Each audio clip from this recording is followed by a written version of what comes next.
Tonight on the MTN 4:30 News, in limbo. We would be closed down, and our employees would be out of work, and it'd be a lot harder for access for the people that voted in legalization. Yellowstone County commissioners considering new zoning regulations. We'll tell you the impact it could have on some marijuana businesses.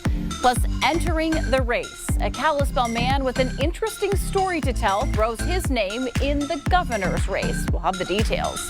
And I'm Joe St. George in Washington. Auto workers could strike across the country this week. We explain how the UAW's influential role in American politics could complicate things for Washington. That's next. The MTN 4:30 News starts right now. Good afternoon, everyone. Thanks for joining us on the 4:30 News. I'm Andrea Lutz. Time is ticking tonight as Yellowstone County aims to iron out zoning laws for marijuana businesses. But the measures in front of commissioners could leave some businesses in a lurch. MTN's Jackie Coffin breaks down the issue. The legalization of marijuana has long been the center of heated debate in Montana. One reason Granite Peak owner Drew Stensland went by the books when setting up shop, making sure the business had proper approval for zoning and use. We are on the corner of Shiloh and Central. This was a perfect spot that zoning permitted at the time to put a recreational and medical dispensary at. Medical marijuana was legalized in Montana in 2004. Recreational legalization followed in 2020, both approved by voters in statewide ballot initiatives. For a long time, Yellowstone County did not have any specific zoning ordinances for dispensaries or cultivation sites, and businesses moved in with the green light from the county. We've been here since 2015 in medical, and then recreational when it started in 2022. But now, a twist many did not see coming. Interim zoning regulations are about to become permanent, putting 7 established marijuana businesses in a tough spot, out of compliance with county codes. There are 7 locations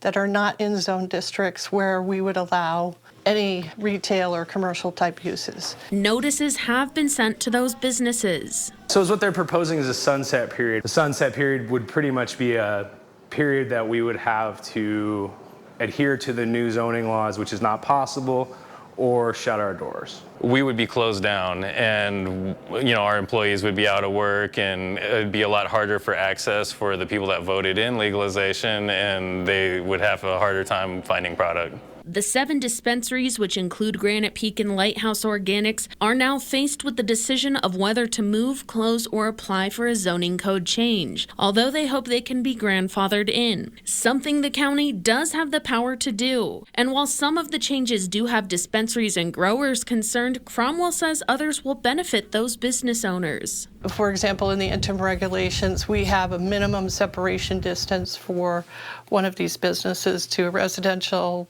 neighborhood district. We are proposing in the permanent set of regulations to eliminate that separation requirement. The zoning changes are now in the hands of county commissioners with a vote set for October 3rd. Until then, all these businesses can do is wait to see what happens. In Billings, Jackie Coffin, MTN News. Tonight, friends and family of Cohen Parker, a Billings teen murdered in the Heights, are searching for a lost memorial. Parker was shot and killed 2 years ago in the parking lot of Castle Rock Park. And this summer, 2 weeks before his 17th birthday, a memorial was built on a light post in that parking lot. Part of the memorial included a cross from his memorial service and other sentimental items, but it recently disappeared. Once it got taken, it was a terrible feeling, honestly, because we thought, why would that even happen? What's the point? There's no point in taking it. I was pissed. I was pretty pissed. Yeah, I don't know, just emotionally it kind of threw me through a loop. As you can see, friends and family have rebuilt the memorial, but that cross remains missing. 5 individuals, including 3 adults and 2 juveniles, are now charged in connection to his death. Those charges came exactly 1 year ago today. Kalispell native Ryan Busey, a former firearms executive turned author and activist, announced he's challenging Greg Gianforte for the role of governor. Busey, a Democrat, launched his campaign this morning with a video posted on social media. In that ad, he criticized Gianforte on issues like property taxes, abortion rights, and public schools, accusing the governor of turning Montana into a playground for the rich.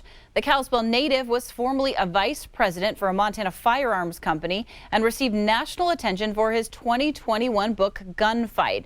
That's where he criticized what he called radicalization in the firearms industry. His two sons were also among the victorious youth plaintiffs in the landmark Held versus Montana climate lawsuit. Gianforte has yet to file for the 2024 election, but is expected to do so. The mornings have been cool, and this afternoon turned out very pleasant with just a few clouds around.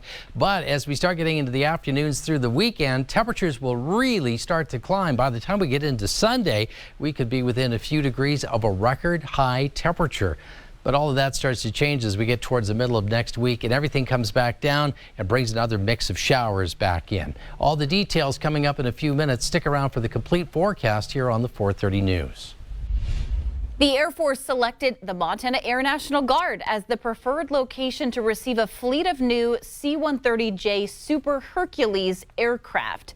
The Montana Air National Guard's 120th Airlift Wing will receive 8 of these new aircraft. The Guard already flies the C-130H, but the J model adds improved performance and more efficient engines. 3 other U.S. bases have also been selected as preferred location. The Air Force has not announced when that aircraft will arrive in Montana. The United Auto Workers tell GM, Ford, and Stellantis that if they don't get a deal with improved wages by midnight tonight, union members are prepared to strike. It could potentially impact the overall economy. Joe St. George looks at the history of automaker strikes and why the politics of electric cars is making involvement from Washington complicated.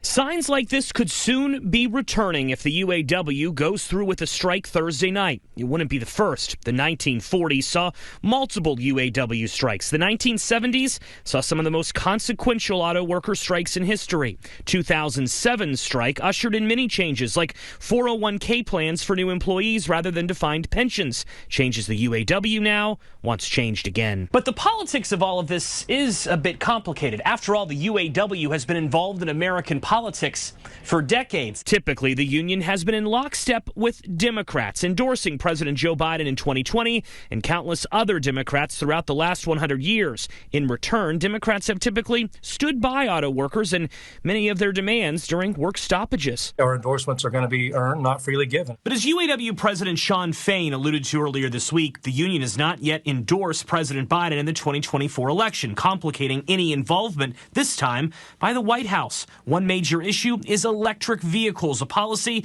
pushed by the president. Ford CEO James Farley said last year that EVs will eventually require 40% less labor to build than traditional cars. Not to mention, the UAW has criticized Democrats in the past for handing out EV battery building contracts in recent months to states with low union membership. We have a lot of issues to resolve. I mean, there's a lot with the EV transition that has to happen. The EV divide puts the White House in a potentially tough political spot. I'm proud to be the most pro-union president. Standing by the auto workers in a possible strike could potentially put the president against his own EV policies. Not standing with them entirely could potentially cost him an endorsement. Former President Trump, meanwhile, attempting to use this to his advantage. Pew Research recently found 4 in 10 Americans would be interested in buying an electric car. What's happening to our auto workers is an absolute disgrace and an outrage beyond belief. These people are allowing our country to do these electric vehicles that very few people want. As for the White House, for now, their involvement in a hypothetical strike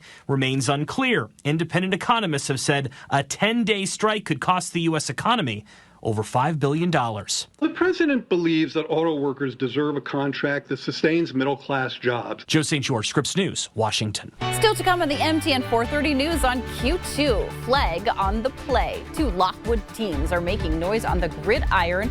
We'll introduce you to one of them in just a bit. And with schools back in session around the country, the focus is once again on safety as school shootings continue to rise across the nation.